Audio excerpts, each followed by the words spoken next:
kachika, usap-usapan nga ngayon sa social media ang ika-6 nomination night ng PBB Collab 2.0 kung saan for the first time nga ay nominated ang anak ni Neil Arce na si Joaquin Arce.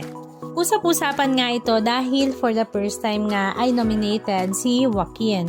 At the same time ay talaga namang nakakatuwa dahil alam mo kung sino nga ang mga nasa likod ng pamilya ni Joaquin Arce. Dahil nga sa dami-rami ngang nominated this week ay talaga namang bonggang-bongga nga ang mga nag-reshare ng ipinost nga ng kanyang daddy na si Neil Arce kung saan humihingi nga sila ng tulong na isave nga si Joaquin Arce.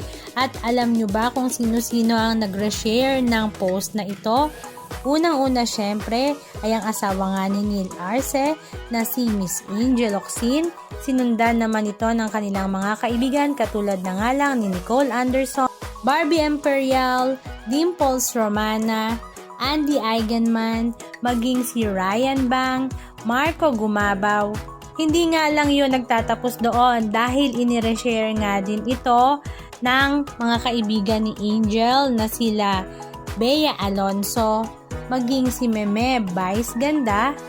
Syempre hindi naman magpapahuli ang mama ni Lela na si Carla Estrada at talaga namang napakarami pang iba. Kaya sa tingin nyo matatanggal ba at maiibig kaagad si Joaquin sa dami at million followers ng mga nag-reshare ng post na ito ni Neil Arce?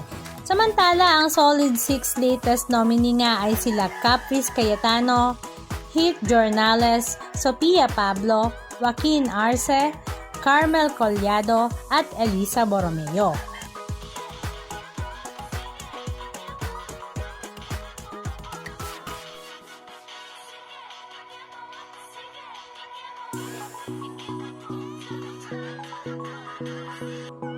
Anong masasabi niyo mga kachika? Just comment down below.